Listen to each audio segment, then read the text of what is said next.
买保险就是买平安。本节目由中国平安独家冠名播出。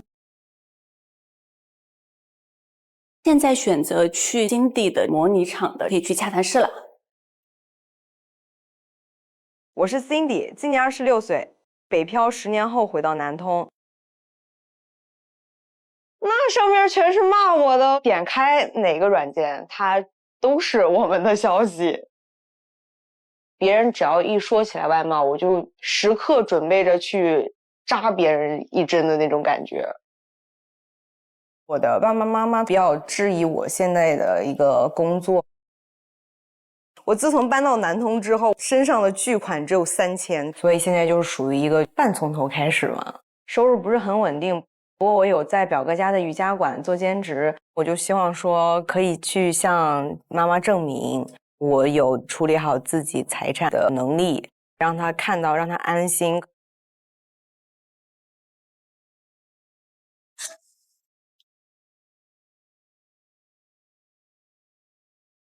Hello， 你好 Hello， 我可以进吗？可以，请进。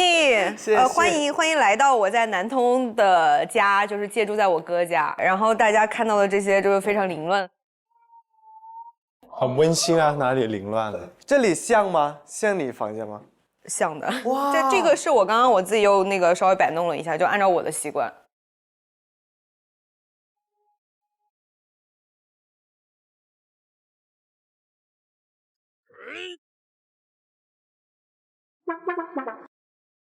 没事儿，你随便坐吧，随便找个地儿坐。我喜欢我们当自坐地上。己家了。我们来分析一下策略，因为其实这个我了解到你的核心诉求主要还是与父母的沟通嘛。对，怎么样说服他们，就是包括这个什么相亲的这个问题。那我把我们今天的沟通分为2 part， 一个是你的核心诉求，还有一个我这边看到就是你没有提出，但是我认为你应该注意的风险点。你的这个医疗啊之类的意外险，就是你什么保险都没有配置，其实是就是可以提前去做一些准备，但这个我可以直接一口气给你一个很清楚的一个清单。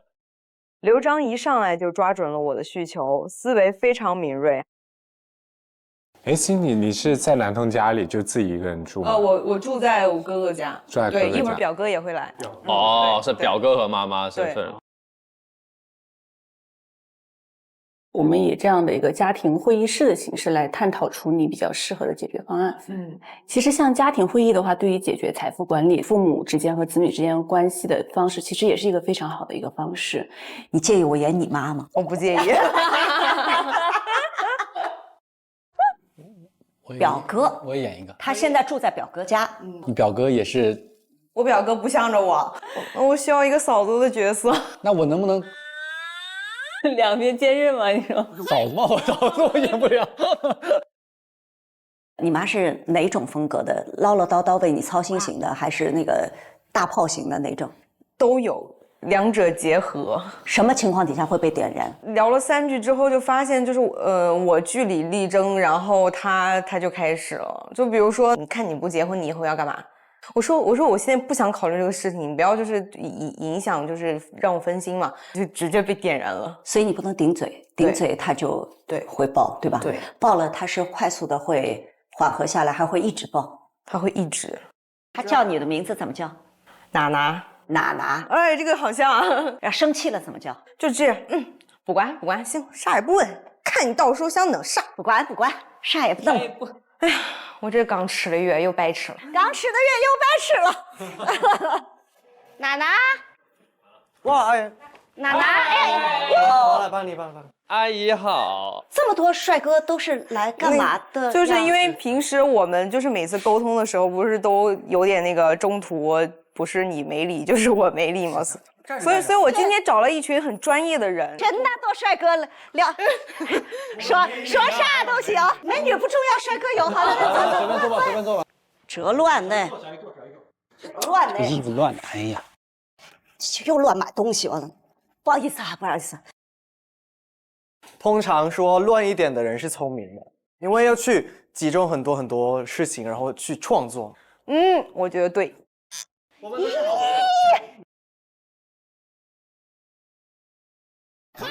哎呀！哎，小雨，我来，小雨我来。这对我意义非常重大。你这整天拍这么洋的照片，将来谁嫁不出去？妈妈可能对于她现实的情况缺少了解，可能看到她的海报之后会觉得这不是一个正经的东西，等等等等。一天天能下来创业不服？他每天其实是自己叠被子，就今天早上来客人了是吧？所以他们忘记叠了。什么人眼睛上要1个白2个白？他眼睛上要那么多的白干什么？他没有乱花钱。他们可能缺少的是一个彼此信任的机会，以及是彼此坦诚相待的机会。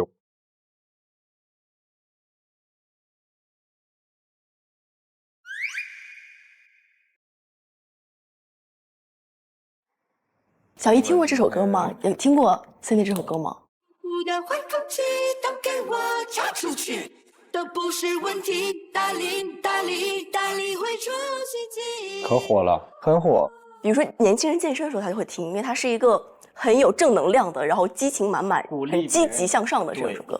告诉你以后嫁出去怎么办？哪个婆家里可以变成这样的哦？小姨，我媳妇儿也不干活，都是我干。现在男他们也干活，爱干活，他们都很爱干活。我们很爱干活。你可以娶一个不干活的女孩的，对吧？当然可以。那你们换一个位置。好，那这个白喜，我换一下，我结婚了，换一下，这个未婚的。怎么称呼啊？小李叫小李就好。小李多大了？小李96年的。大是大了一点，不过那个妈，不要老是见着一个男的就好，恨不得把我给扔到人家家里面去。那这个不考虑吗？那如果她嫁出去了，她不开心，你能接受吗？这个顺序是她要先嫁出去。对于人生的下一个阶段的规划，双方会有一些冲突。哎，你能不能先搞一个每个月有进账的钱，行不行？哎，养活你自己行不行？我跟你爸岁数都大了，哎，你以为每个月都可以给你钱的？这不是你就是到这里来就应该去瑜伽馆，每天上一个班，挣一份钱，把自己养活，这个问题有很难吗？我还有别的工作呀，我又不是说每天都要去做这一个工作。你别的工作挣什么钱呢？钱呢？什么工作是不挣钱的呢？你见过去餐馆打个工也要付钱的吧？人家老板什么工作不挣钱？你做慈善的，跟他们的沟通是没有办法去进行下去的。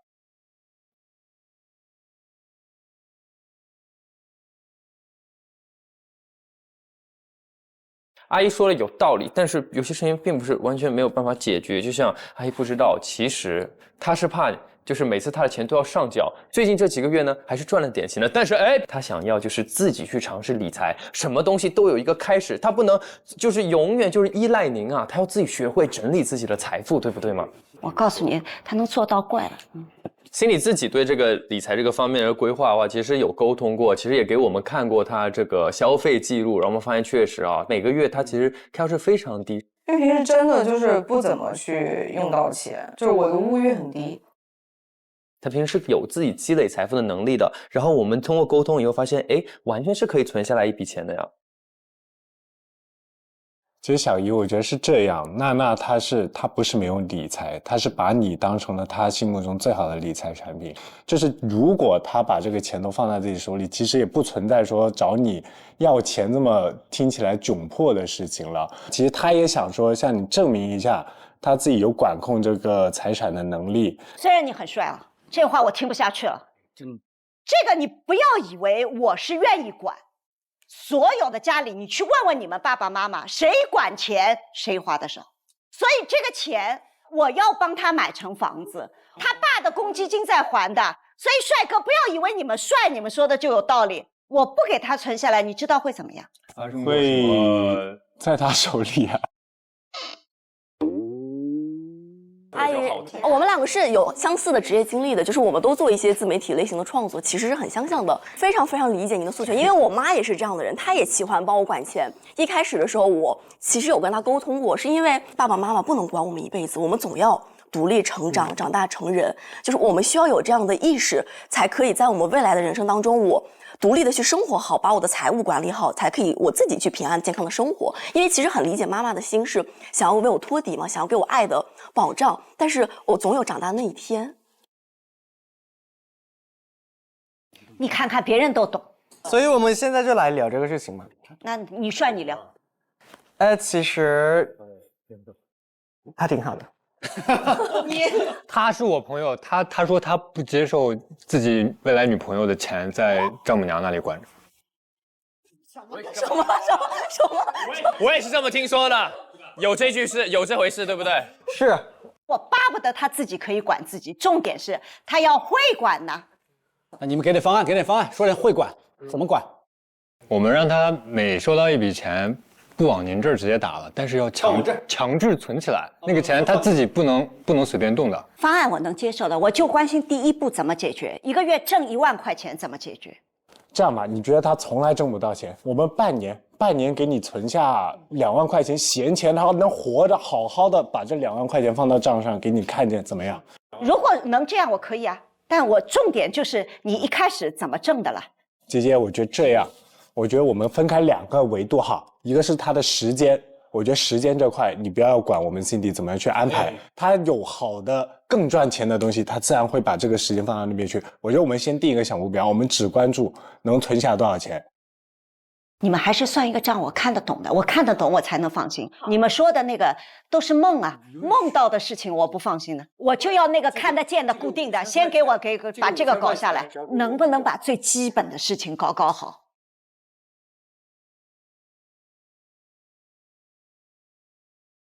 最大的难点在于说，聊着有种鬼打墙的感觉，就是大家一直围绕着同样的话题在车轱辘话来回讲。Cindy 的妈妈感觉需要我们去提供一个可以存住的钱，能摆在她面前，让她相信那这个东西其实现在来讲是不存在的，所以只能我们后面慢慢的一步一步的去想办法，尽量的去打消她的顾虑，试图用一些她能够理解和接受的稳定性的东西，然后来去换取她的这个安全感。我觉得那应该他愿意，就是在刚开始向你证明这个阶段，他可以保证一个月的大概一个多少的一个固定的这个收入。小姨，那瑜伽馆是我们家开的，那个工资我给他开。上多少节课？他是这样啊，现在是周六周日的人上课比较多。他刚开始上嘛，我们可以上午1节，下午1节，就等于一周有4节课，按200算吧。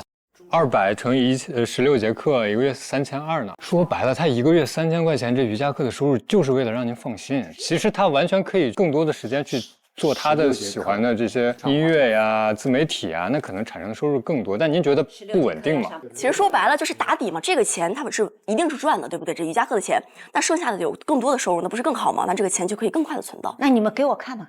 小易，我觉得可能就是我们。毕竟过来人嘛，爸爸妈妈总会有个想法，就是说我们要理财。但其实对于年轻人来说，先把赚的钱守住，把更多精力放在拓宽自己的收入来源。先不想着去让他通过理财啊、投资去赚钱，先把这些钱稳住。其实还是想换一个思路。我知道理解阿姨您说的是给她的一个安全的保底嘛，但我觉得可能娜娜。他其实很想去努力开拓自己更多的事业，他也渴望拥有很多的粉丝去理解他、支持他，这是一种精神上的成就感和价值。他说的意思就是好多人喜欢他，对，好多人都很喜欢他。哪里了？你不是老刷那个视频吗？骂你的没有看见啊？就我们这个，我都要跟人解释，我差一点点报警，我告诉你啊。我也被骂过，阿姨。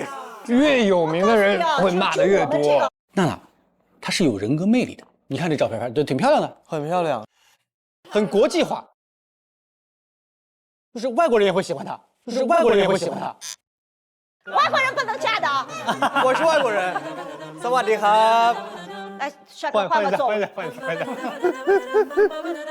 已经进入决赛圈了。啊，我也不会管钱，我以后老婆得会管钱才行。如果钱放那个丈母娘那儿，我受不了。什么情况？你看什么情况？加一下锻炼。其实是这样，小叶，现在有这么个事儿，可以开始，对吧？我们走一步看一步。我们走路嘛，我们先把左脚迈出去，再迈右脚。我们不能说我们要看到老远的地方。他现在有这个钱，我们先挣着。好，可以。我们可以这样，我们实现一个我们叫对赌条款。比如说，像刚才我们提到说，半年我们要是能拿出2万块余钱给妈妈，那我们就让妈妈先放我们半年，别管。那如果我们拿不出这2万块，那或者我们听妈妈的。你先给我个底，大概算了一下，我们娜娜她基本上平均1年下来每个月收入是5000块钱，那这个3000加5000其实可以拿出30%到40%直接存到账户里面，我们半年其实就可以存到将近2万块钱左右了。这个其实是不是双方已经可以达成的一个底线？就这个先我们先解决掉，是不是可以？我来监督他，我觉得可以。你写下来。好，我写下来。站在代理人的立场上，我其实肯定还是为我的委托人服务的，但是我不能够直接的反驳长辈，我需要有一个比较温和的方式让他接受这件事情，所以我是先肯定了妈妈的需求，然后我跟他提到了一个比较详细的资金储备的方案，让他知道哦，我没有乱花钱，我是有掌控钱的能力的。那这个基础上，那剩下的这部分钱是不是可以让娜娜有一个自由的支配权，让她自己去决定她要怎么花了？那可以娜娜分享一下吗？我也没什么好花的呀，我又不买东西。那我们来做一个具体的计划。之前是不是没有记账的习惯？没有。我觉得可以开始记账，然后把这个账单每个月给妈妈也看一下，就告诉她，如果有一些多花的钱，那可能是必须的，跟我的工作相关的这些支出，那可能是有一些变动啊，一些波动。另外就是你记账的这个习惯，也能够让你知道自己的钱都花到哪儿了。你可不可以1个礼拜给我看一下账单？可以。如果你能坚持4个礼拜，1个月看一下，行不行？可以。是这样，妈妈，因为我非常理解，这个其实是你们之间很亲密、很彼此相爱的一种表现。我们刚开始的时候可以这样去共享一下，为了让您放心和安全。那比如说6个月之后，这部分的钱其实可以交给他去自由的支配，我们就不完全的透明化，因为其实孩子慢慢长大，他也需要自己的一些隐私和独立生活的一些权利。对呀，这个隐私就去买那些东西嘞。我那好多也是朋友送的呀。哎，不要陷入自证，买没有问题。如果娜娜就是以后您相信她了之后，她还可以把那些钱分成几个部分，然后可以去放银行里，让它长期能涨起来。这样除了她工作以外，她还有一些能吃利息的地方。这个事情如果你能做到的话，那个钱不一定是多的，但是两方可以多多交流一下，就是我真的做了，我做到了，怎么样，这样让妈妈有一个信任度，就是慢慢加强这个方面。他要是能让我看见每个月挣到钱、存下钱、有账本，我可以啊。表态了，愿意。那你做说好啊，这个礼拜开始做。好啊。啊，这个事情我们达成一致了。好，好哎，谢谢阿姨，我们真棒。哎，你们谁长得那么好看？你们有人当演员了啦？我。有人唱歌了，唱歌跳舞的。我们有几个朋友。我有一个朋友，他姓高，他在做演员。哦，我朋友姓刘。那你们赚钱吗啦？赚。是的。那你们怎么做到的了？努力。没错。妈妈支持主要是。我胖是赖呀。等一下，我有个小问题啊。因为你看娜娜现在就碰到了这些问题，她生活中确切遇到这些困难，包括她在北京生活呀，到我这生活呀，她都是有困难的。我想问一下你们几个，在你们的生活中，你们遇到过什么样的困难？妈妈不支持。对，不就真的就是在生活中切身遇到的，你们觉得那个是一个挺不过去，或者我太难受的那种？我是真心在交流的。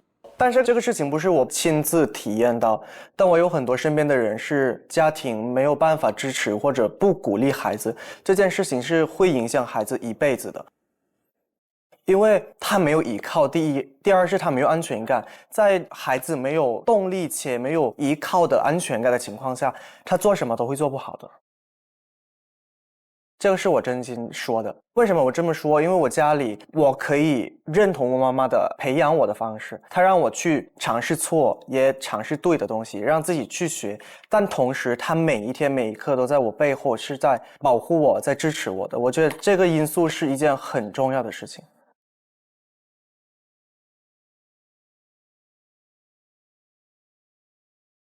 所以我还是希望阿姨可以多多支持娜娜这件事情。因为娜娜想赚钱，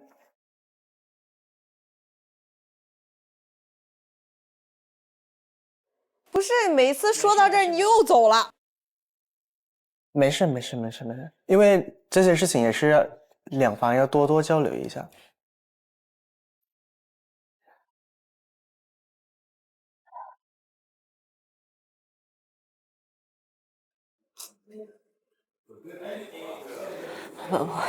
我是。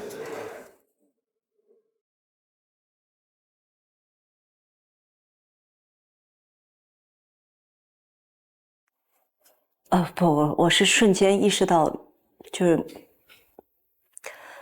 哎呦，家庭沟通太难了。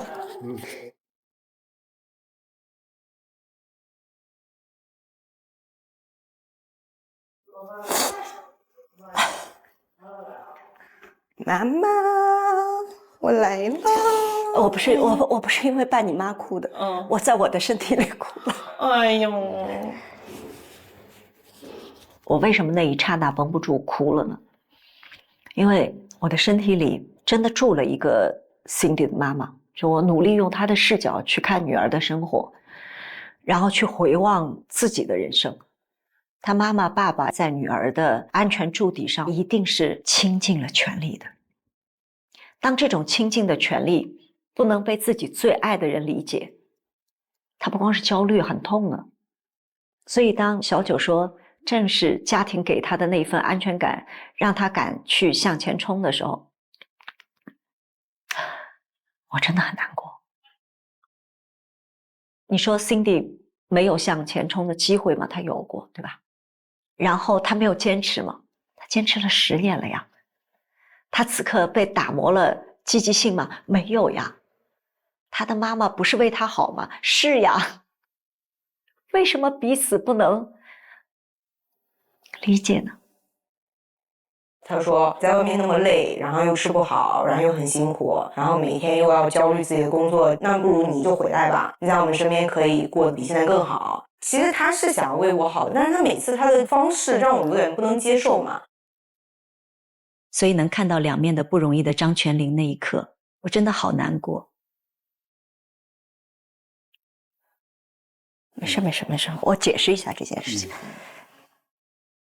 那个不好意思，我不是在小姨的身体里掉眼泪的，我是在我的身体里掉眼泪。哦，对不起。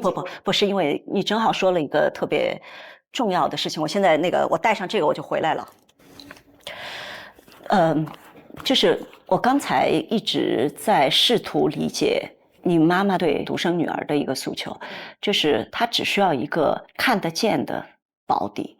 这个看得见的保底其实不是为了她内心的安全和秩序感，就她其实想过你最差的情况。你知道那个父母想的时候真的不是你最辉煌的时刻，对于父母来说你闪不闪光都不重要，就你落到黑暗处可以躺在那里。这个真的是父母的心，就是落到黑暗处，你底下有没有一块垫子，他只要那块垫子，那块垫子你看不见是我放的都没有关系，所以他要去给你买一个房子。刚才为什么你一说内心的安全感敢去尝试，我会在我的身体里掉眼泪，是因为就是我觉得亲子之间的沟通真的很难。原则来说，我理解你们2个人追梦，做一些冒险的事情，做一些哪怕没有结果依然觉得可以点燃我的事情，我当然同意了。但是站在一个妈妈的角度，我也理解她希望说你能不能在追梦的时候看一看脚下能不能哪怕有一个方寸之地，这个方寸之地是结实的，它不受别的影响。这是妈妈对于安全感的执念。你的安全感的执念除了能活下去，是你的人生是你的。所以我们2个人像拔河一样，你可能不能让你的妈妈一下子接受你的人生是你的，但是你得慢慢的一点一点证明给她看，一点一点让她相信，然后慢慢的再把主动权拿回到手里面。张泉灵老师让我意识到和妈妈之间的隔阂，其实更多的是因为我们站在不同年龄层面上，我不理解她，她也不理解我的一些点。现在我更能理解她，更懂她一些了。接下来我会试着去站在她的角度和立场去想一想，看看这样的话，我们之间的这个沟通的壁垒会不会随着时间慢慢的去减少。我想问一个奇怪的角度啊，可能有点打岔，就是除了这个在家庭沟通上面的核心诉求以外，你觉得你人生的梦想是什么？你的究极目标是什么？这个特别重要。就是刚刚讲的，其实我就是想，就是通过我自己嘛，因为本身我来到这个圈子里面是那样一个方式嘛，我希望说通过我自己的努力，也可以去鼓励到一些人。你觉得你这个鼓励具体是什么？就是让他们为自己的人生或者是梦想去努力一把拼一把。只是拼一把吗？结果是什么？结果就是变得越来越好嘛。那你觉得这个好的一个具体的体现是什么？你心中有一个终点吗？可能不管是生活方面的，还是在事业方面，都是比较顺的那种。我觉得你讲的不够实在。我觉得你没有一个自己的答案，因为你心中没有答案，所以你不知道你需要具备什么样的条件才可以达到这个标准。比如说博远，他在第一期节目的时候就是以小九的家庭身份来了这个节目，他是一个对他自己的梦想是有信仰一样的一个人，他是个非常变态的人。我告诉你，我从15年开始到现在这10年的训练时间里面，每天只要不工作，我一定去上课。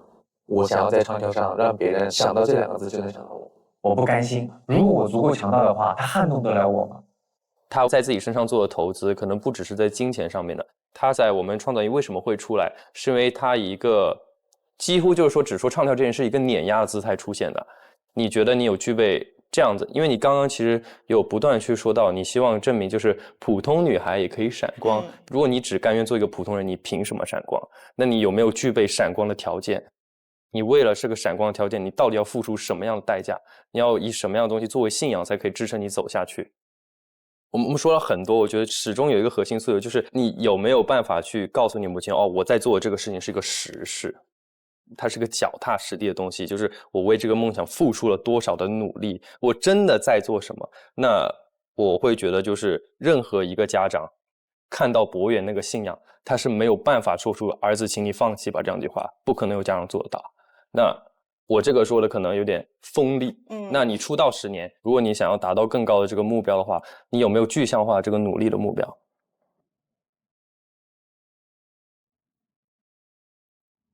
其实今天我们跟李老师聊过，就是我们可不可以通过一些比较尖锐的话题去唤醒一下我们委托人一些真正的没被意识到的风险点，想问一些特别尖锐的问题。你到时候可以先抛出1-2个看看他的反应，如果他是能接的，我觉得是 OK 的。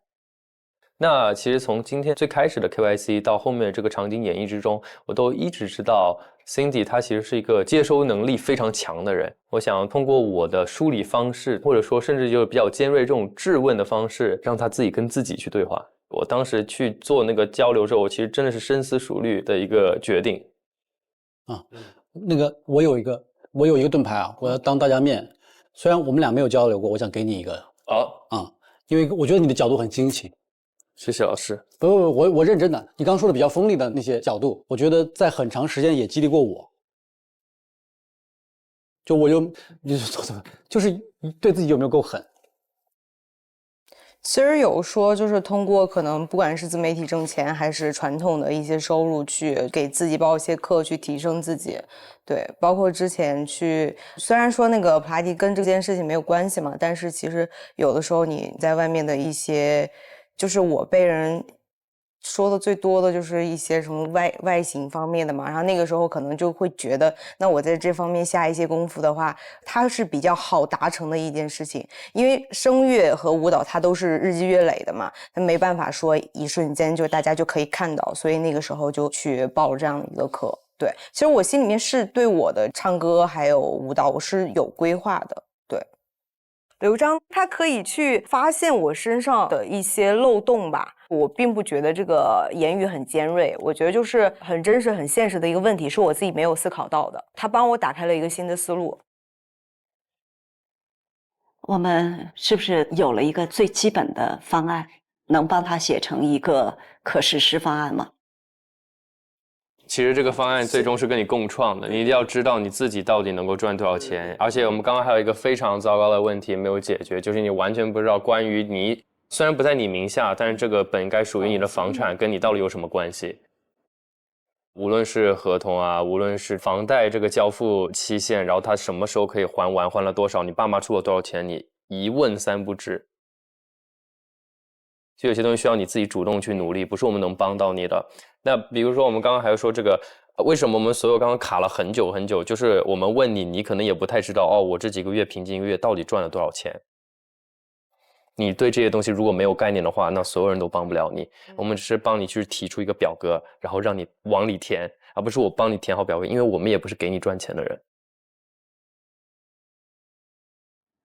好，那我先讲吧，因为我根据我们上午聊天的情况，然后大概有一个方向。其实我们刚才所有的部分都是在讲怎么和妈妈进行这种温和的，财产的剥离，可以看一下。要不我在这边讲。哦 ，sorry。好。我们刚才大概聊了一下，其实妈妈她想要的是什么？她想要的是一种安全感，她想要拼命的控制你，是因为她爱你，她想要跟你建立这样的关系，但只是说她不知道怎么样去获得这个安全感。然后这是我们刚才聊的和妈妈的沟通的部分，其实我写了一下，你可以待会儿看一下。我这个其实还要强调一下，我们刚才储蓄的问题已经讲好了，怎么分储蓄的账户，给妈妈打多少养老金，然后你每一个月自己花多少钱，要怎么样去记账。这个你要明确清楚，跟妈妈讲清楚这个底线在哪里，然后你要建立一个安全垫，也就是6到12个月的生活费，相当于是我什么都不干了，这笔钱我还可以有半年的时间让我去找寻新的方向。然后你要有你购房合同的知情权，你要知道你的贷款合同和公积金是怎么样使用的，你要知道比如说它过期过来，或者说是它中间发生一些意外的情况，那这个房子是不是还是属于你，要跟妈妈聊清楚这个问题。然后是和父母异地养老的问题，其实说设置一个紧急的联系人也好，还是给爸爸妈妈买一些100万的医疗险也好，它是很便宜的。有一个东西叫紧急呼叫器，除了联系的人以外，还可以用这个东西来保护家人。然后一些职场的抗风险，我觉得你自己对自己也很有追求。其实我就大概写了一下，比如说你可以考虑好保护好自己的信息安全、财产安全。好，那这个我就留给你。好，小梦是一个很细心的人，我觉得就是女孩子可能有的时候会更懂女孩子的一些点。她确实很照顾我，有的时候可能讲到一些我自己感觉有点头疼，不知道怎么办的时候，她就会在旁边，然后帮我去讲，去找寻一些分析的方法。刚才其实雨桐已经说的非常全面了，我觉得我就找最锐利的一个点，就是与其说各种理财方式，不如说我们最重要的一个点还是开源。我认真看过你的自媒体账号，我是真的会被打动到，在这个健身的专业度上。其实它反而可以变成说你艺人加健身这么一个标签，那其实这个时候你可以做的有很多事情了，包括说一些产品的推荐，一些心得的分享，这些也可能会带来一些经济上的收益。对我们普通人来说，必须去正视的金融工具就是保险。对你现在来说，你很健康，但是有一些大病它来的就是非常的突然，有一些保险它可以帮助你去对抗它，比如说医疗险，医疗险是非常便宜的。然后还有一个东西叫重疾险，万一你生了一个重病，一口气给你打一个保额，这是直接以现金的方式出现的。我觉得你可以少吃点外卖，自己可以搞一些健康的东西，其实也可以一起分享嘛。这个对于你如果想要往运动健康走的话，可能也是有一定帮助的。然后对自己也好一点，别给自己压力那么大，就是攒下点钱可以出去放松一下。我就是这么想的。今天大家不仅是用他们的专业角度帮我去分析，还有做了一个解决方案。未来的话，就是拿着这些表格，然后一点一点的把这些东西去落实到位。有没有感觉现在从一个操心的妈妈出现了一群操心的哥哥姐姐？操心的小姨，操心的表哥，操心的男团们啊，智囊团，智囊团们。那我们接着聊一下，让他们去准备下一个。哦，好，到我了，到我了。我拉个票，我可是只听了你哦1个小时。那你把那个还给我。哦，那回不来啦。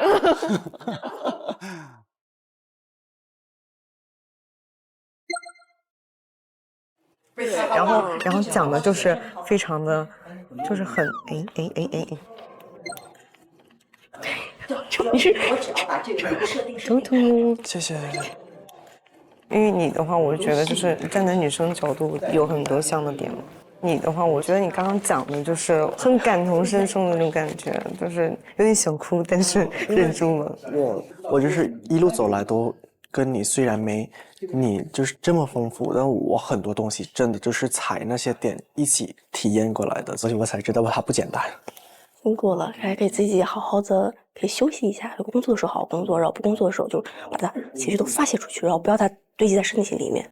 别焦虑，其实都问题不大，就处理清楚就可以了，多沟通就好。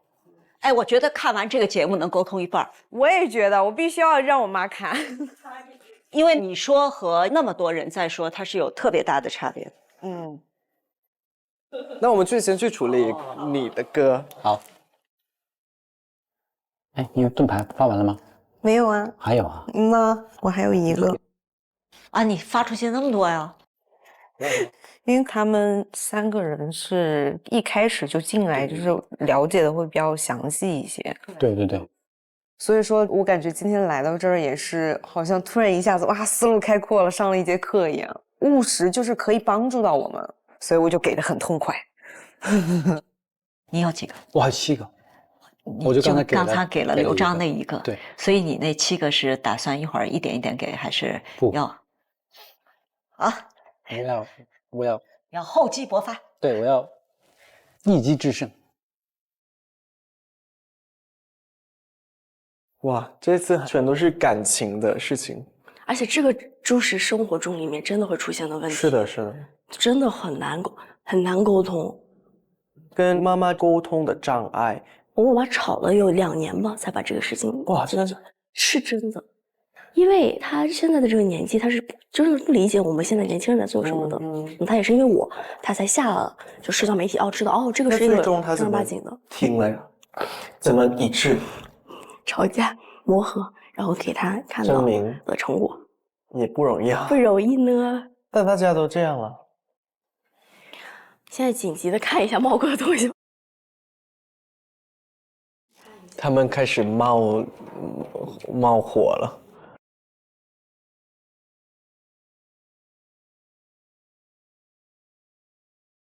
哎，茂哥是不是还是比较低风险偏好投资这件事上？你们要说服他去做也不用啊。他的钱先得管到啊，他连给自己买保险的钱，我就是他没干这事儿，没有给我自己买，生病我就告诉我自己我没法生病。这里面最大的 bug 就是他的诉求，他是为了他的家庭的，但是他不能考虑他老婆的收入，他要用自己的钱去覆盖，自己去付孩子的学费和所有的生活开支。基本上，如果他要自己去支付这些东西的话，就没了。所以就是说，努力赚钱啊，努力赚钱。我觉得可能最大的风险点还是在于说他规划的生活跟他现有的一个流动资金中间的一个差额吧。那可能这个状态下就会需要说他每年会有一些新的创收才能够实现他的愿望。哇，但是艺人这个行业，你说这个我要你这个明年赚了多少钱，是一个非常不可控的事情啊。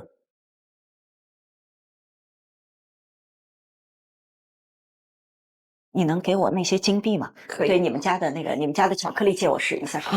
你把去年2025年的收入拿一批金币来表示，来，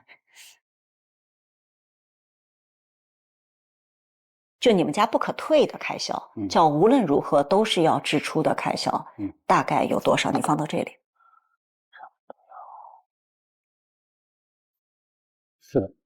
包括孩子的学费吗？我再放一个吧。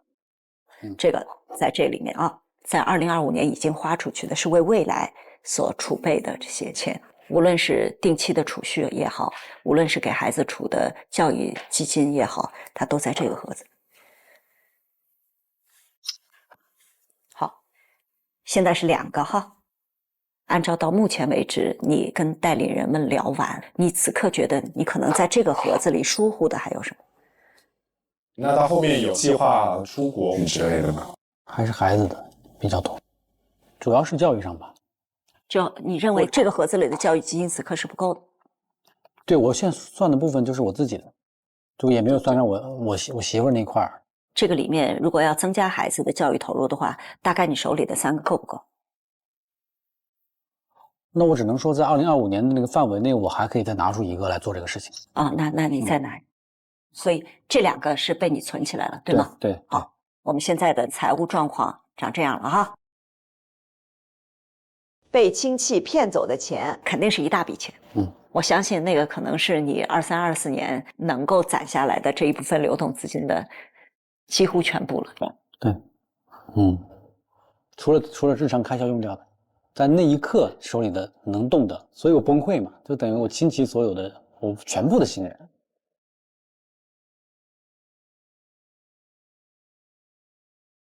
其实他那个合同啊，幸亏是认定为借款合同，那投资那都追都追不回来。对啊，投资的话本都收不回来，是啊，然后担保也无效，有机会吗？他已经胜诉了，但是他的执行难呀。但是公司是空壳，里面没有资产，然后他亲戚本人没有做担保，你就要举证去证明说他跟他之间有财产混同，才可以执行到他身，这中间就会比较麻烦。10万，天哪！就算这样子都不想亲戚坐牢，他太善良了。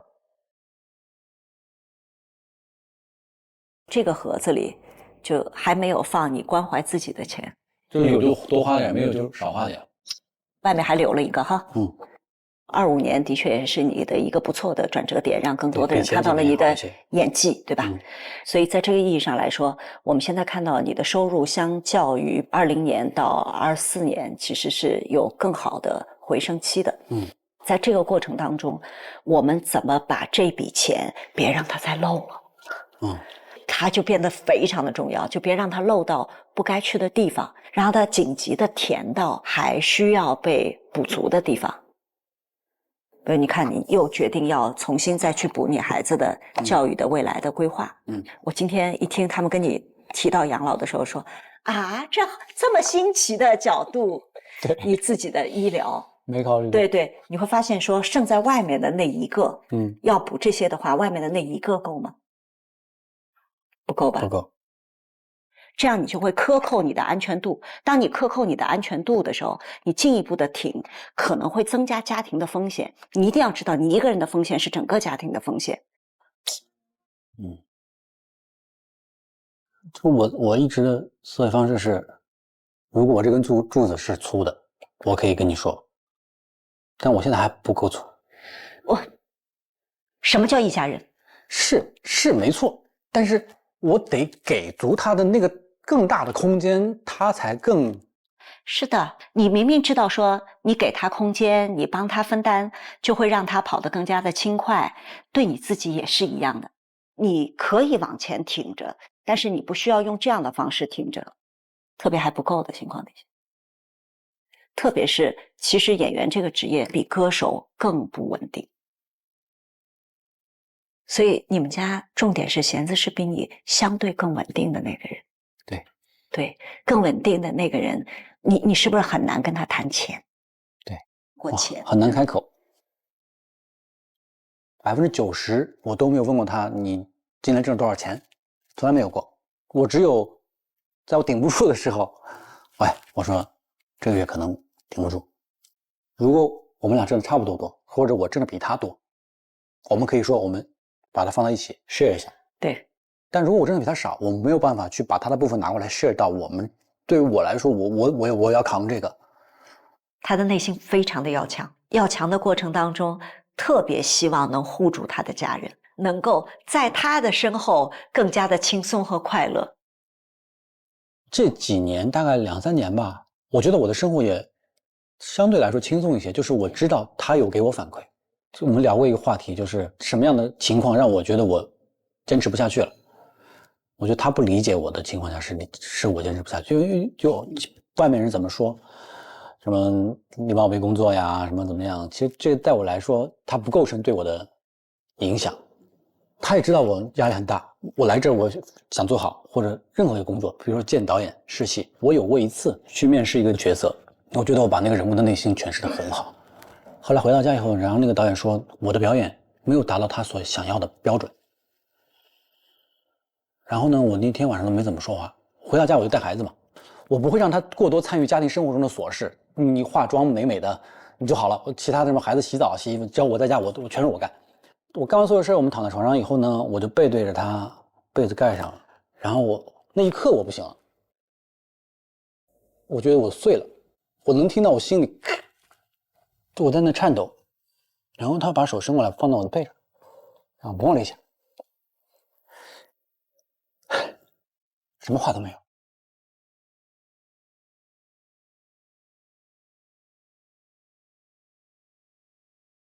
所以我们没有去聊太多钱或者这些内容。然后呢，第二天起来，我依然把自己的睡的干好，我依然可以精神抖擞的去下一轮面试，精神抖擞的去下一轮面试。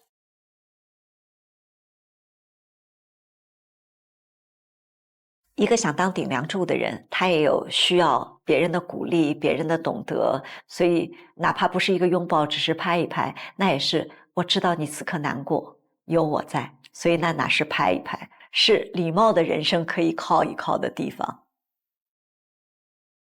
所以你要说我去聊钱，或者说你说我扛这个，他累不累呢？他累，但是这个累，我有回应我就不累，如果我没有回应我就累。他能懂到我在生活中，他给了我很多，比如说他可能很轻描淡写的跟我说，他说我觉得你是个艺术家。我这一句话，这句话好棒，我能好几个月的精神食粮啊。其实其他都不重要。你通常都是怎么粘自己的？我觉得我就好像我生病一样，我觉得我不能生病，就是扛着嘛。我觉得我得好。礼貌的风险就在于，在他原来的设计当中，因为他要冲着让我来，所以我有限的资源到底投到什么地方去，他显然是没算计过的。突发性的风险，他现在39啊，39的时候是想不到你有一天会病的，你所有的风险和责任在此处集体汇聚了，所以这个汇聚起来的大军，你能不能还按照你原来让我来的方式一肩扛起来？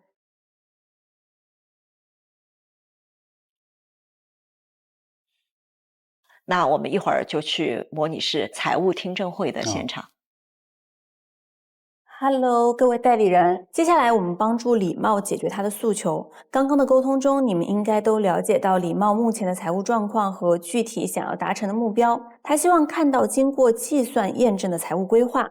大家也知道他的诉求是一定要落到实处，所以接下来他的模拟场景是一次财务规划听证会。听证会是一种有规则、有记录、有第三方见证的正式程序，让接收到的所有建议都经得起质询与共识。我们好好剖析他的财务状况，并仔细思考，如果要完成他的目标，到底要怎么规划。所以大家都要做好解答。好的，好的，老师。委托人配置好简单。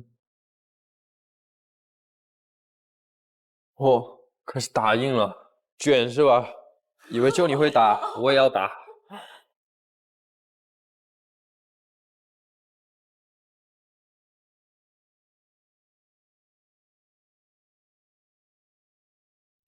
买保险就是买平安。本节目由中国平安独家冠名播出。本节目由宽屏宝美看好又好看的蔡司泽瑞眼镜赞助播出。加入芒果 TV 会员，每周二中午12点双更会员抢先看。打开芒果 TV， 搜索芒果勋章馆，完成初入职场勋章任务，解锁多枚专属限定勋章。芒果 TV 首页下拉，玩综艺同款小游戏。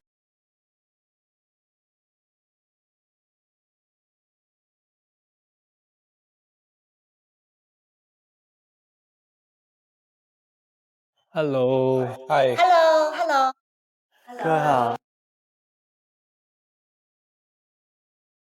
欢迎代理人现在回到我们的礼貌家庭财务听证会现场。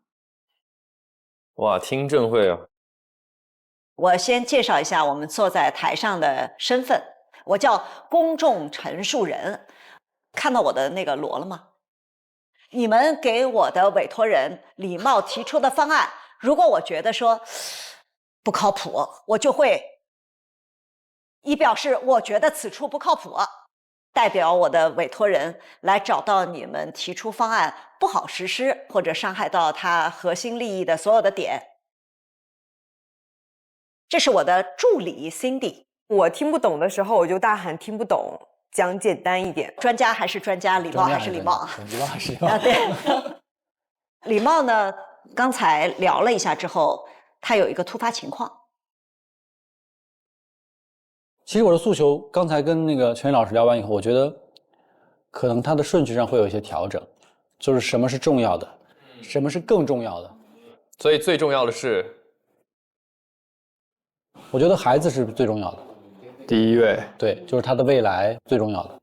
你不觉得你是最重要的吗？我觉得我重要，但是我刚才我们前面聊完以后，全老师分享的那个父母跟孩子的这个角色转换，有一个点特别触动我，就是他说最黑暗的时候，我那个地方是安全的。父母想的时候，真的不是你最辉煌的时刻，就你落到黑暗处可以躺在哪里，这个真的是父母的心，就是落到黑暗处，你底下有没有一块垫子，他只要那块垫子，那块垫子看不见。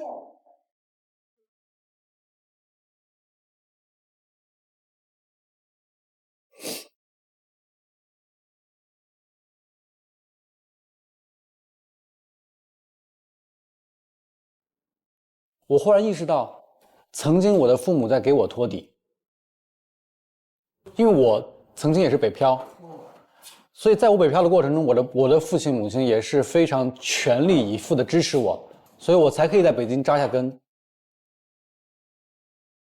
我和 Cindy 有很多共同的地方，那个落入黑暗的感觉是有的，就是我该去哪儿，我该干嘛，我该如何在这里继续生活下去。我印象很深刻，就是我在北京有一段时间，有一次是因为我住的地方因为没有电，没有钱交电费了，然后呢我就在家里点蜡烛，蜡烛把我家的电视烧了，就整个屋子着火了。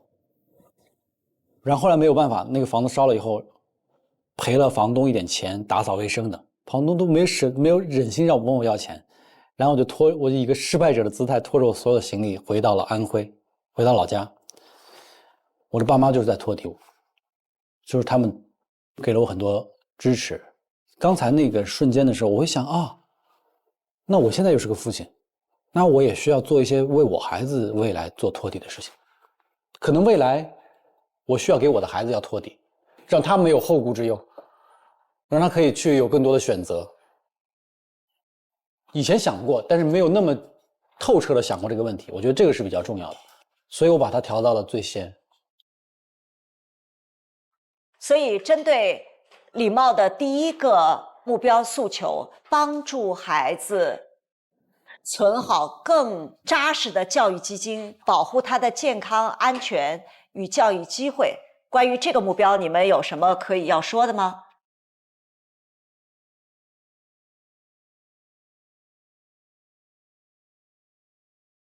听你说，来说。我更多的是考虑他，比如说上大学之后，大学可能就奔着去出国。那如果是这个水平的话，你现在用一个这个教育年金的一个方式，现在去存这笔钱，到时候是每一年去提出来。那有没有比如说华语系或者类似这近点的，离家近点的？那可能就比你现在的国际学校更便宜了，你甚至不需要太考虑现在去储备那个金钱，因为你现在的其实都。这个在教育上的支出是大于大学的时候。哦，我必须得敲一下，这个不是冲你敲的，我是哄你敲的，哄你敲的。咱先得搞清楚一件事情啊，就是教育的财务规划的前面，其实先得理解一下教育规划。不同的教育路径有不同的财务支持方案。如果继续留在现在的国际教育的那个环境里面，孩子大约从14岁以后开始，教育的支出就会翻番了。到高中会继续提升，高中有一系列他要必须完成才可以做国际申请的事情。我们不说付得起付不起，我们先解决孩子有更多的选择的可能性。哦，天哪！作为奶奶，你有很多要做的事情。来，给你敲3下，1、2、3，敲3下。重要的事情敲3遍。来，我不知道这个可不可以，但是因为这两位有一些国外的经验可以分享一下。他牛，没有，他比较厉害啊，他不需要我的这个方案。托福他是自学的。你自学考过的托福？哦，天哪！哇，好牛啊！主要是我本科是北外的，所以我们那边氛围感好一点。但我觉得确实像张老师刚刚敲的那样，我觉得你得先想去哪，要学什么。我觉得得先问问孩子他的兴趣。他其实也很多变化，就最早他开始想当科学家，喜欢机械人啊这种，然后呢，这2年就开始喜欢画画。他说我未来一定会成为一个画家。我媳妇儿我们2个的共识就是，他在国内上的高中以后让他自己来选择，是想出去或者想在国内都可以，但是我们就做好准备嘛。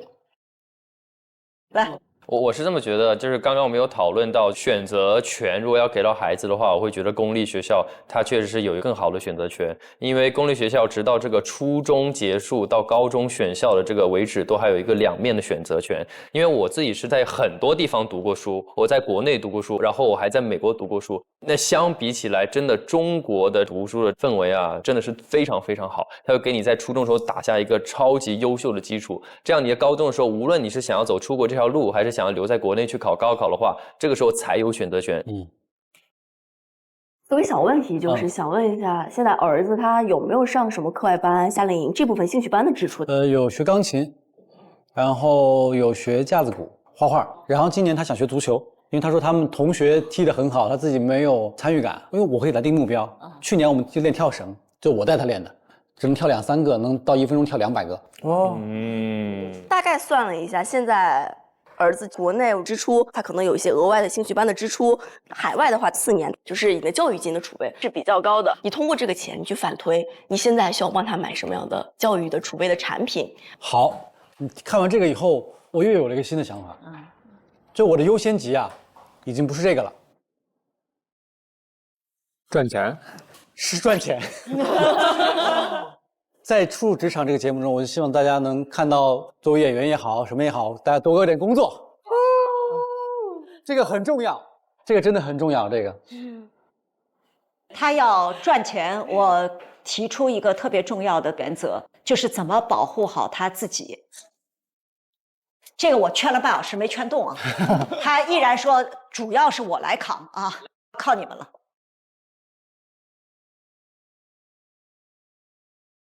我要跟你聊一下关于错配这件事情的这个科普知识。如果你觉得你是家里的这个顶梁柱，你可能会想要给孩子和父母去购置保险，对不对？但如果你才是这个创富的人，那其实最重要是要保护好你的创富能力。我知道最开始你是给家人和自己都购置了医疗险，对不对？就那几年正好，然后我就停了。跟我太太沟通以后，她说这个保险其实对于她来说是一个内心的保障。然后后来我就给她续上了。刚开始续上我是相对来说有些吃力的。然后我就把我自己摘掉了，我就只给我老婆跟我儿子买。你把你自己那部分取掉的时候，你完全没有保障的。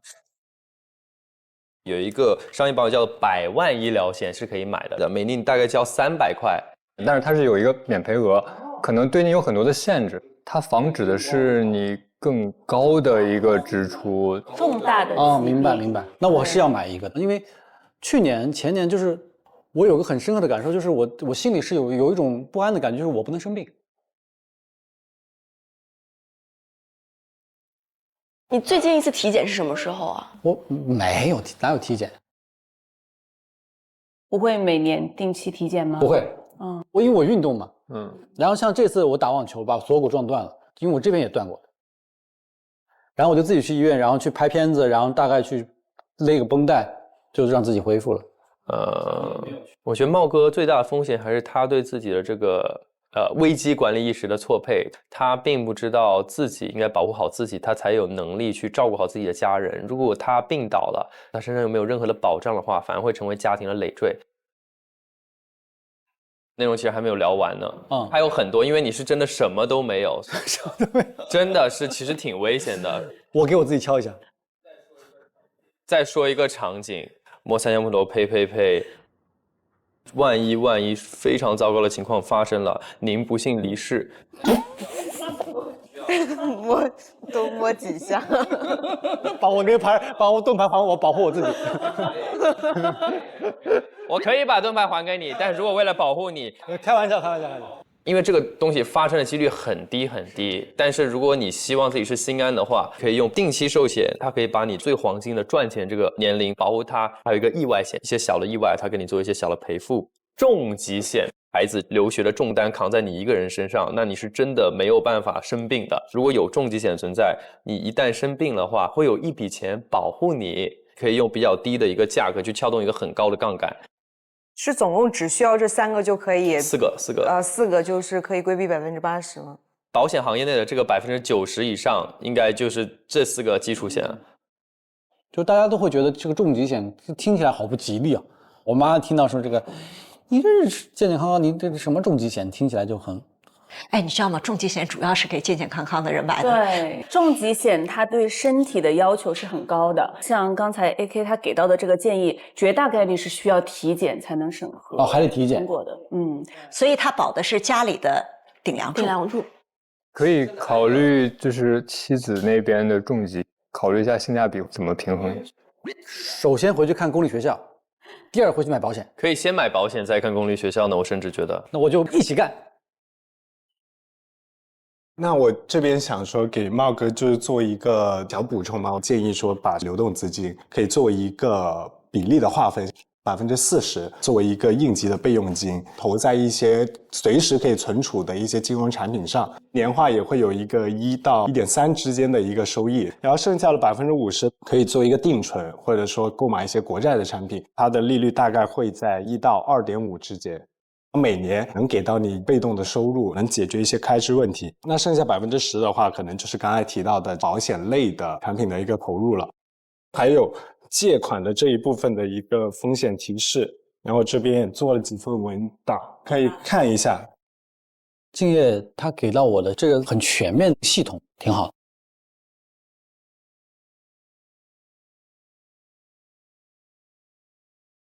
我刚才问他了，我说如果有兄弟跟你借钱，借吗？他说借。这样的话，下次就更要先看着这个流程表。其实我今天来聊这个事儿，还是有一个诉求，就是因为发生这样的问题的不止我一个。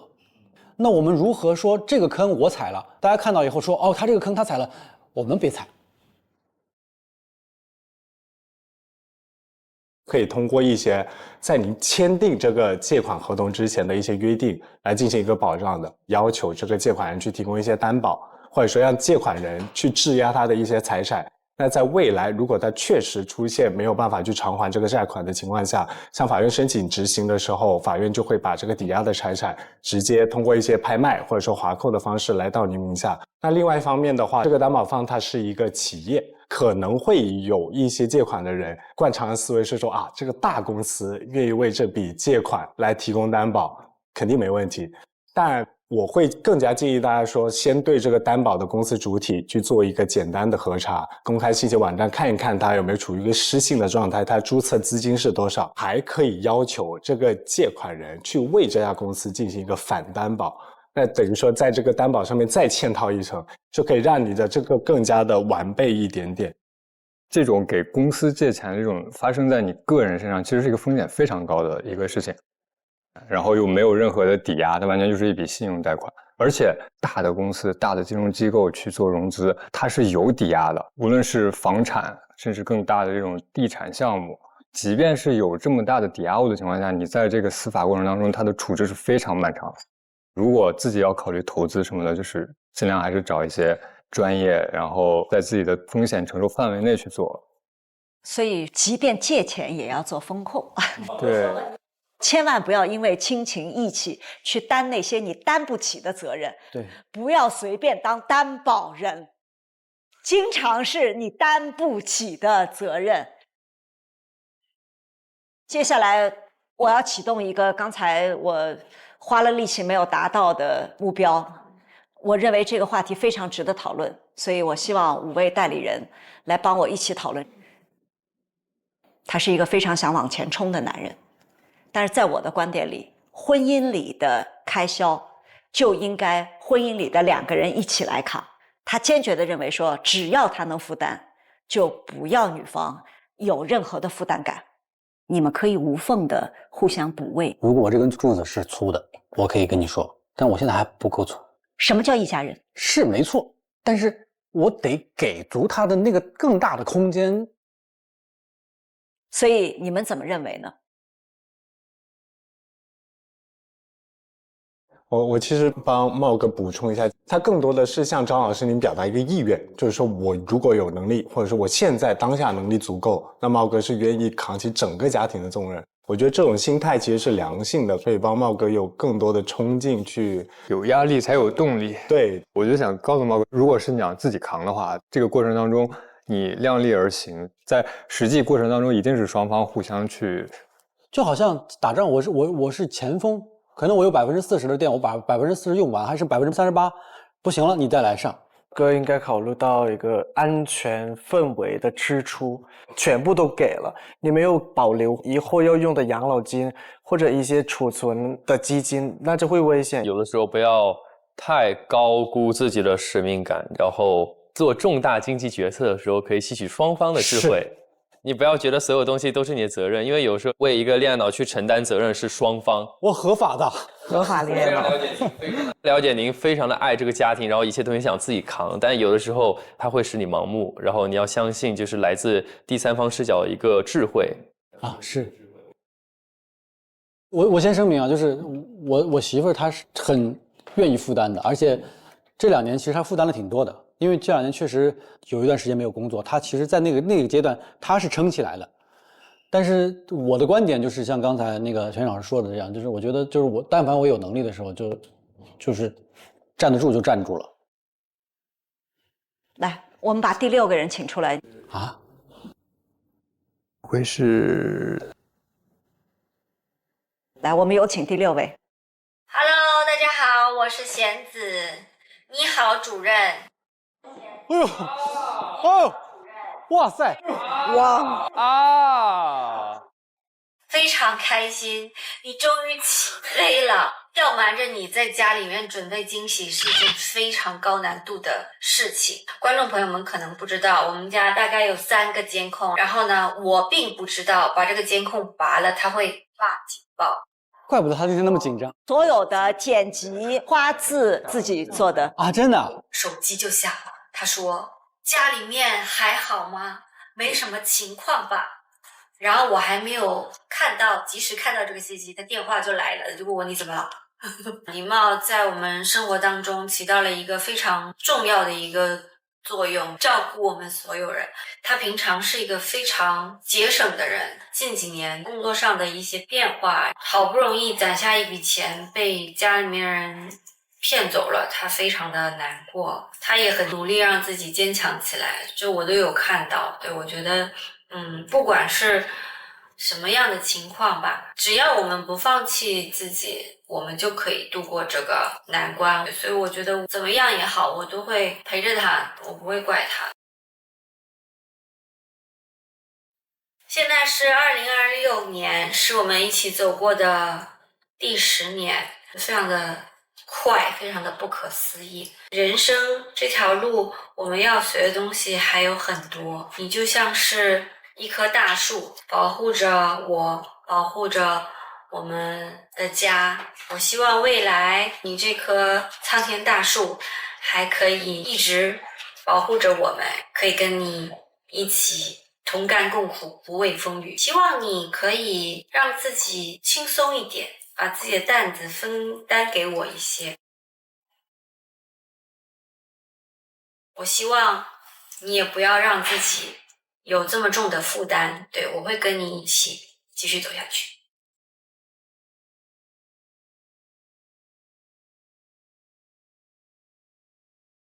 其实我们私下的沟通很紧密，他很少会那么直接系统，然后很全面的去当这么多人面夸我，听完还是挺感动的。他说了很多我也想对他说的话。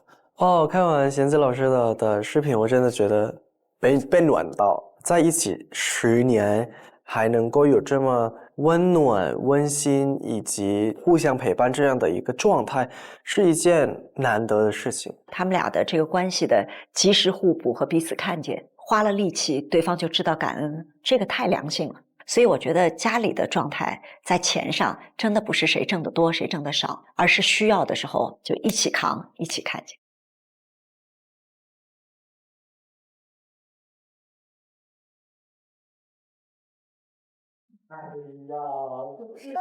哎呀，这不是金融界。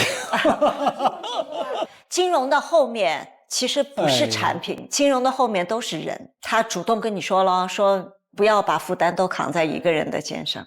该扛还是要扛，还是得计划旅游啊。对，你听见了，就是这个意思。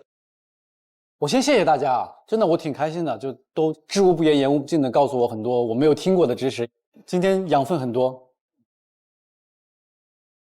我把我做的这个就是根据你的风险偏好，然后有什么问题我可以跟你讲。这一份更多的是帮助他去抵抗这种通货膨胀造成的他的资产的贬值吧，因为他要保证一定的流动性去覆盖他日常的开销，大概给他选了一些比较能够带来一定收益，大概平均下来拉长期限每年有5%到7%左右的一个收益的一套方案。哇，全是重要信息啊！好，然后去我们的最后的会客室总结吧。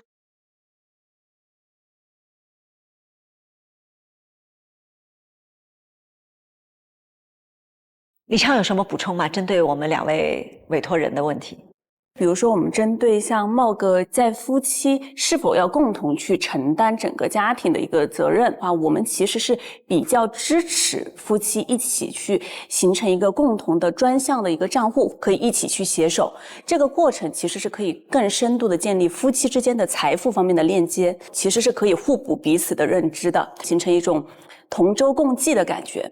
然后最后一点就是，我觉得茂哥孩子的这一块的教育上非常的重视，其实你可以更早开始搭建他的财商教育，把你的这个过去成功或者说踩过坑的经验告诉他，让他从小开始一步一步的积累，这样等到他20多岁、30多岁的时候，他会形成一个非常成熟的财富观。对于Cindy 的补充，一个是你个人的一个财商的建立，但是现在对你来说更重要的是你要学会攒钱，然后要学会记账，就是你相当于在这个过程中你要学会积累你的财富。然后妈妈看到之后觉得，哎，女儿长大了，这是一个逐步建立信任的一个过程。这一次13万其实是一个沉重的这个经历，那未来我建议无论你存多少钱，用5%到10%的资金给自己留一个试错的机会，让自己也有勇于选择的权利。谢谢，谢谢老师。那你们兜里是不是还有一些没发出去的盾牌？你还有吗？我有啊。你等什么？带回家呀你啊！啊，然后那个你们现在可以把盾牌都发了。我剩的多，你先发。我们可以闭眼。我们可以闭眼。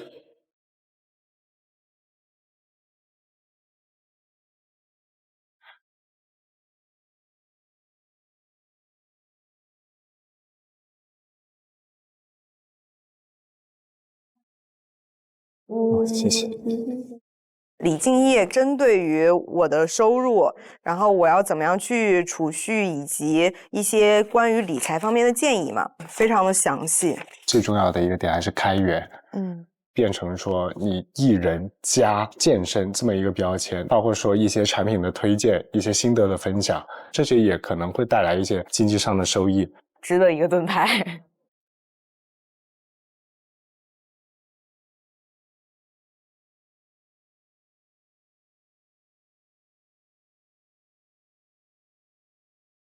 来，兄弟，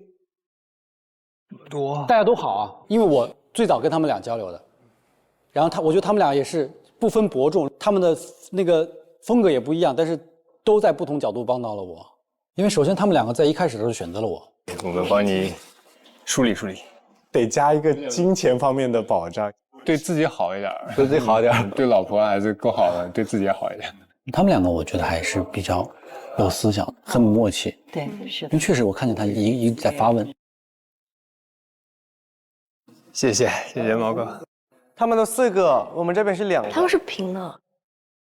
那么如果说平票的话呢，我们就请2位委托人各自选出自己心中的 MVP。Cindy 一定没有什么纠结嘛，因为那你纠结？我纠结，我太纠结了，我太纠结了。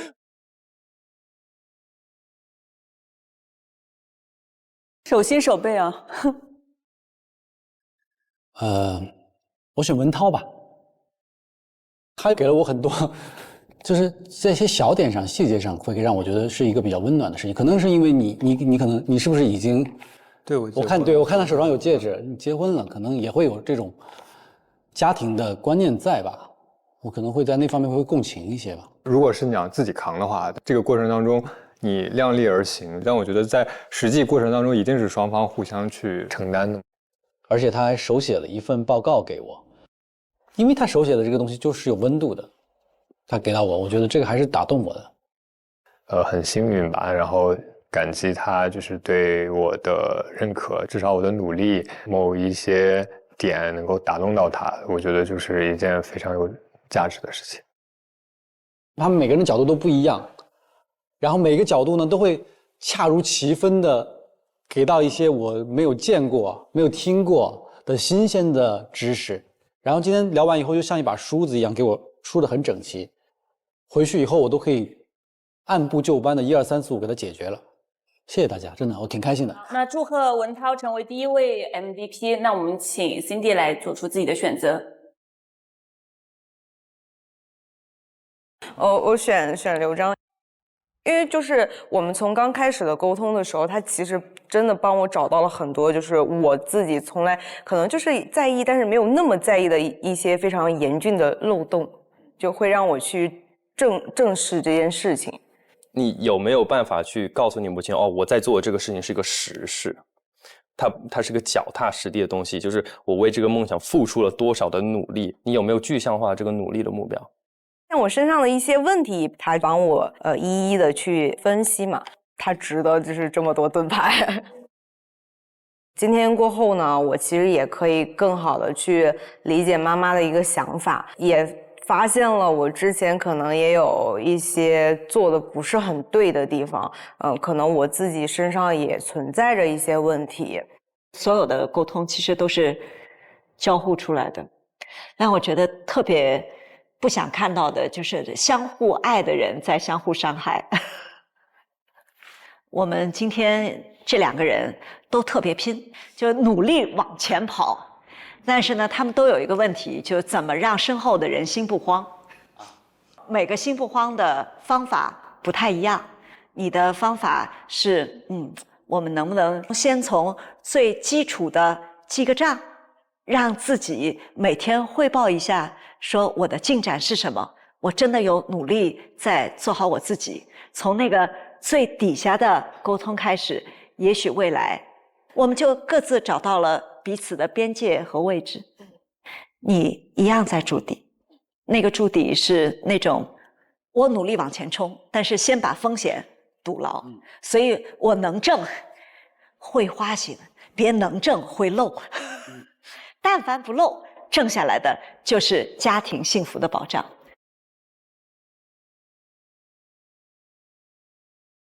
3、2、1，这个也很可爱，好吧？谢谢你，毕竟我那个是我妈跟我拍的。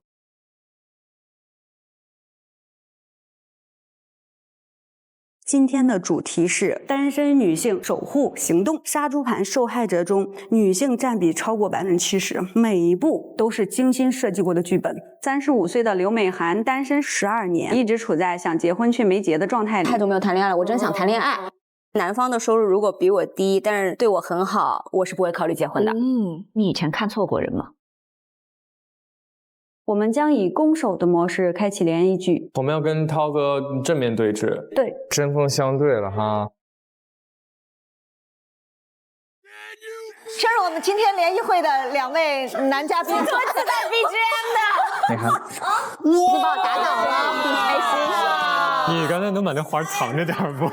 感觉对我们有点敌意啊！展现你的诚意，在婚前协议上面写好房产加你的名字，属于我们2夫妻的共同财产。真诚感还是出来了一些，有疑义。你有可能，比如说给别人做了抵押，房产上是2个名字，相当于你也要承担他的债务。把钱转给你，你去买这就稳妥了。打给你钱，我会写自愿赠与的。他还得写任何条件下不会返还。你就这么不信任我吗？你不用那种。可以搞一个旅游基金，会定期往里面存钱。画饼了，开始。只是你口头上说嘛，现在是空头支票嘛。你有没有一点基本的诚意？万一有这个声誉的话，上来就开始结婚后生孩子，冒不冒昧啊？我直接使用一个飞沙走石。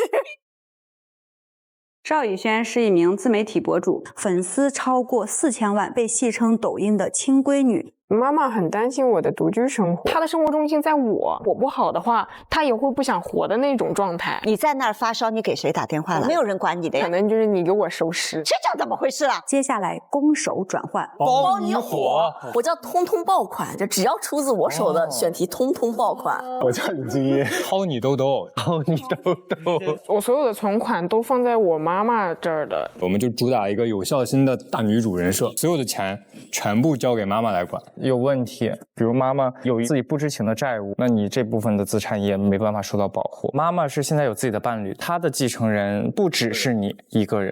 这个鸡蛋不要放在一个篮子里，重疾险案多买几家的，好几家同时赔，不行的。会有涉嫌骗保的嫌疑。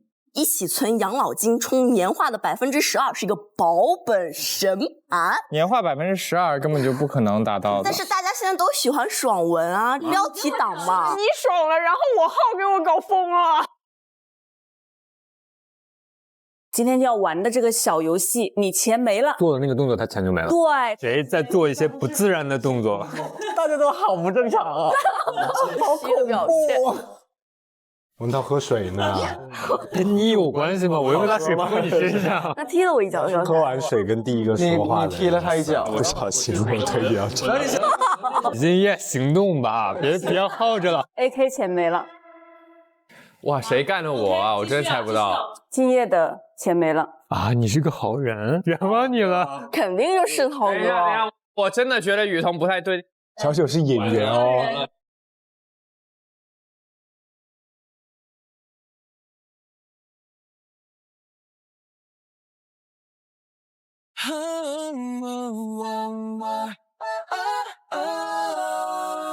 深夜灯还亮，时间静默成江，迷雾里有导航，独行也不慌，让承诺凝成钢，给风险做减量，年轻的旅程通往从容的远方。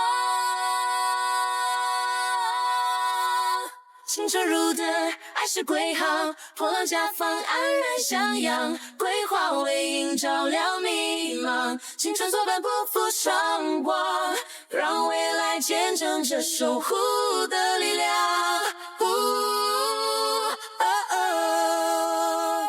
当变数轻轻构创，时光漫过手掌，一直温柔守望，换未来晴朗。